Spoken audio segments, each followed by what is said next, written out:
क्या संयुक्त राज्य अमेरिका मंदी से बच सकता है? क्योंकि जैसा कि मैंने शुरुआत में कहा, हमें पता है कि चीन, जर्मनी, भारत, ब्राजील, ये जगहें जो विशाल अर्थव्यवस्थाएं हैं, वास्तव में संघर्ष कर रही हैं। और बहुत सी अर्थव्यवस्थाएं संकुचन में हैं या संकुचन की ओर बढ़ रही हैं। बेरोजगारी दरें बढ़ रही हैं, जो कि मंदी के साथ बिल्कुल वही है जिसकी आप उम्मीद करेंगे। लेकिन अब तक संयुक्त राज्य अमेरिका पूरी तरह से एक अपवाद रहा है। बिल्कुल, अगर आप डेटा पर भरोसा करते हैं। तो मैंने हमेशा यही पूछा है, ठीक है, क्या संभावनाएं हैं कि हम अपनी छोटी सी अलग थलग द्वीप पर बने रहें और पूरी दुनिया हमारे चारों ओर बिखर जाए, जबकि हमारी अर्थव्यवस्था बस फलती फूलती रहे? मेरा मतलब है, यह शून्य संभावना नहीं है, और जाहिर है यह 100% संभावना नहीं है। तो मैं वास्तव में इस बातचीत को कुछ दिन पहले अपने अच्छे दोस्त माइक मलेनी के साथ कर रहा था, और हम डलास में थे। और उसने कहा, जॉर्ज, मेरे पास कुछ है, तुम्हें पसंद आएगा। तो वह गया और उसने निकाला, मुझे लगता है कि यह उसके आईपैड पर था या कुछ ऐसा ही, लेकिन यह उसके हाल के पुस्तक का एक पृष्ठ था। तो मैं यहाँ उसे 100% श्रेय देना चाहता हूँ। अगर आपको यह पसंद आया तो माइक की किताब देखें। मुझे पता है कि उसने इस पर सालों तक काम किया, लेकिन आइए माइक द्वारा बनाए गए इस चार्ट पर नजर डालें, जहां उन्होंने खर्च किया घंटों और घंटों और घंटों तक प्रमुख वैश्विक अर्थव्यवस्थाओं पर शोध करते हुए, और फिर 1980 के आसपास वापस जाकर हर एक मंदी को देखना कि जब संयुक्त राज्य अमेरिका मंदी में था तो दुनिया के लिए मंदी में होना कितना सामान्य था, या इसके विपरीत। वास्तव में दिलचस्प बातें। तो माइक का काम है। और यहां बाईं ओर, ऊपर बाईं ओर हमारे पास ऑस्ट्रेलिया है। ऑस्ट्रिया में उन्हें नहीं पढ़ने वाला, लेकिन प्रमुख अर्थव्यवस्थाएं, कम से कम जिस तरह की पश्चिम में प्रमुख विकसित अर्थव्यवस्थाएं, मुझे लगता है कि यही वह चीज है जिस पर वह ध्यान केंद्रित कर रहा है। तो जब वह, माफ कीजिए, वह 1970 तक वापस जाता है, तो 1970 की मंदी होगी, 1970 के दशक की मंदी। तो संयुक्त राज्य अमेरिका एक महत्वपूर्ण मंदी में चला गया, गंभीर। लेकिन आप बाकी दुनिया पर ध्यान दें, नहीं, स्वीडन ने इसका हिस्सा पकड़ा, लेकिन यह वास्तव में कुछ ऐसा था जो पूरी तरह से संयुक्त राज्य अमेरिका के लिए विशेष। यह शायद 74 की मंदी है, जहां आप देख सकते हैं कि इसने दुनिया के बहुत से हिस्सों को प्रभावित किया। तो मेरा मतलब है, ऑस्ट्रेलिया इससे बच गया, कनाडा इससे बच गया, जापान, कोरिया, मेक्सिको, नॉर्वे, बस यही। तो आप कह सकते हैं कि यह निश्चित रूप से एक वैश्विक मंदी थी। आगे बढ़ते हुए 80 केसी बाइंदी, उस समय के दौरान जब वोल्कर ब्याज दरें बढ़ाई गईं, ये समान है। मैं कहूंगा कि लगभग 60% अर्थव्यवस्थाएं उस समय मंदी में थीं या मंदी में चली गई थीं। तो प्रतिशत के मामले में यह 1974 की मंदी की तुलना में थोड़ा कम है, जो हमें संयुक्त राज्य अमेरिका में मिली थी। अब चलिए 1990 के दशक की शुरुआत में चलते हैं, और यह बहुत कुछ वैसा ही है जैसा हमने 1980 के दशक की शुरुआत में देखा था। मुझे जानने की उत्सुकता है कि कनाडा यहां क्या कर रहा था। तो कनाडा, हां, उन्हें 80 और 90 के दशक में चोट लगी, हालांकि उन्होंने इससे बचने की कोशिश की। 1970 दशक, 1970 शुरुआती, लेकिन प्रतिशत के मामले में शायद यह 1980 के दशक की शुरुआत में देखी गई तुलना में थोड़ा अधिक है, शायद इसे कहें।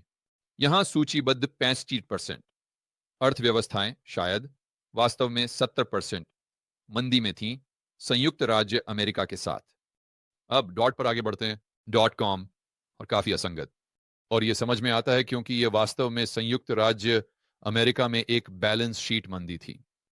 नैस्डैक फट गया, हमारा शेयर बाजार गिर गया, और इसका इन अन्य अर्थव्यवस्थाओं पर कोई प्रभाव नहीं पड़ा। आप कहते हैं, जॉर्ज, ये अन्य अर्थव्यवस्थाएं मंदी में क्यों गईं?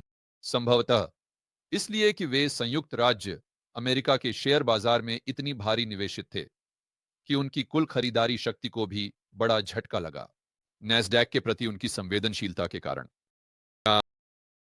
संयुक्त राज्य अमेरिका इक्विटीज मान लीजिए, लेकिन इसके अलावा उनकी अर्थव्यवस्था पर वास्तव में बहुत बड़े स्तर पर कोई प्रभाव नहीं पड़ा। हम वैश्विक वित्तीय, यह 100% होगा, 99% नहीं, 100%। फिर हम बियर की बीमारी की ओर बढ़ते हैं। यह लगभग वही होगा स्वीडन को छोड़कर। यह अजीब है, यह वास्तव में अजीब है। मुझे आश्चर्य है कि स्वीडन ने मंदी से बचने का तरीका क्यों निकाला? आह, बस इतना ही। शायद इसलिए कि उन्होंने अपने सभी नागरिकों को बंद नहीं किया एक पिंजरे में। तो अपने आप को नोट करें, भविष्य के लिए नोट करें। अगली बार जब हमारे पास एक वैश्विक योजना महामारी हो, तो यह अत्यधिक सलाह दी जाती है कि तानाशाह और केंद्रीय योजनाकार अपने नागरिकों को 2 साल के लिए पिंजरे में न रखें। अगर हमारा उद्देश्य आर्थिक उत्पादकता बनाए रखना है, अब अगर आपका उद्देश्य शक्ति प्राप्त करना और दुनिया की जनसंख्या को कम करना है, और अगर आप एक माल्थुसियन पंथ के सदस्य हैं, तो शायद यह आपका उद्देश्य नहीं है। लेकिन अगर हमारा उद्देश्य जीवन स्तर को बनाए रखना है या उम्मीद है कि इसे बढ़ाया जाए, तो अपने आप को नोट करें। लोगों को 2 साल के लिए पिंजरे में न रखें। खैर, 2020 की बात करते हुए यह सभी क्षेत्रों में सीधा है। अब स्पष्ट रूप से यह मुख्य रूप से उस बात का परिणाम होगा जो हमने सरकारों के बारे में अभी कहा। लेकिन माइक का बिंदु या उसकी परिकल्पना है यह देखना कि वैश्विक वित्तीय संकट जीएफसी के दौरान क्या हुआ और पूछना 2008 के बीच इतनी बड़ी अंतर क्यों थी। और चलो बस कहते हैं 2000 या 1990 या 1980, 1990 या 1980 या 74। दुनिया वैश्विक अर्थव्यवस्थाओं के वित्तीयकरण से जुड़ी हुई है। तो जैसे जैसे ये अर्थव्यवस्थाएं अधिक से अधिक वित्तीयकृत होती जाती हैं, उनके बैंकिंग सिस्टम का क्या होता है, यह अधिक से अधिक आपस में जुड़ता जाता है। और इसलिए मौद्रिक प्रणाली मूल रूप से एक ही है। यह ऐसा नहीं है कि आपके पास संयुक्त राज्य अमेरिका, स्पेन, जर्मनी और चीन के लिए अलग अलग मौद्रिक प्रणाली है। नहीं, यह लगभग एक ही मौद्रिक प्रणाली है। और अगर यह एक ही मौद्रिक प्रणाली और एक ही बैंकिंग प्रणाली है, तो अधिकांश भाग के लिए यह एक ही अर्थव्यवस्था है। ज्यादातर मामलों में स्पष्ट रूप से कुछ अंतर हैं। तो इस पर विचार करते हुए और यह जानते हुए कि बैंकों की आपसी जुड़ाव और वैश्विक अर्थव्यवस्थाओं का वित्तीयकरण, जिसमें स्पष्ट रूप से संयुक्त राज्य अमेरिका शामिल है, क्या है? आपको वो पहला सवाल फिर से पूछना होगा।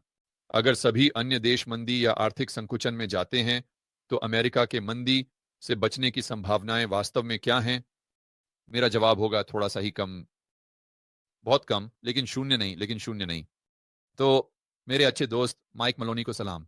उन्होंने कहा कि इसमें शायद हफ्ते अगर महीने नहीं लगे होंगे सारी जानकारी इकट्ठा करने और वास्तव में इसे एक चार्ट में डालने में। तो फिर से, अगर आपने माइक की किताब नहीं ली है, तो आपको निश्चित रूप से ऐसा करना चाहिए। 21वीं सदी का सोने और चांदी का उन्माद, और आप ग्राफ उसी किताब में पाएंगे। 21वीं सदी, और आप वह चार्ट ठीक उसी किताब में पाएंगे। नमस्ते दोस्तों, आप में से हर एक को इस साल के रेबेल कैपिटलिस्ट लाइव में आने के लिए आमंत्रित करता हूं। यह वह अद्भुत सम्मेलन है जो मैं हर साल आयोजित करता हूं। यह आपको एक बुलेट प्रूफ पोर्टफोलियो बनाने में मदद करता है। यह आपकी व्यक्तिगत स्वतंत्रता और आजादी को बढ़ाने में मदद करता है, और यह आपके नेटवर्क के आकार को भी बढ़ाने में मदद करता है। दूसरे शब्दों में, आप बहुत से समान विचारधारा वाले व्यक्तियों, साथी, रेबेल कैपिटलिस्टों से मिलते हैं। ये ऑरलैंडो में 23 मई को है। 25 तारीख तक पिछले वक्ताओं में Robert Kiyosaki, Ron Paul, Peter Schiff, Mike Maloney, Lyn Alden जैसे लोग शामिल रहे हैं, बस कुछ नाम लेने के लिए। तो अपने टिकट जल्दी से जल्दी प्राप्त करने के लिए और यह जानने के लिए कि इस साल के रेबेल कैपिटलिस्ट लाइव में कौन बोल रहा है, आप इसे rebelcapitalistlive.com पर देख सकते हैं। और बस एक छोटी सी अंदरूनी जानकारी, अगर आप अपने टिकट जल्दी ले लेते हैं तो आपको छूट मिल सकती है, क्योंकि जैसे जैसे हम कार्यक्रम के करीब पहुंचते हैं टिकटों की कीमत बढ़ती जाती है। तो इंतजार मत करो, rebelcapitalistlive.com पर जाएं, अभी जाइए और अपने टिकट ले लें। और मैं आपको ऑरलैंडो में 30 मई से 25 मई के बीच मिलूंगा।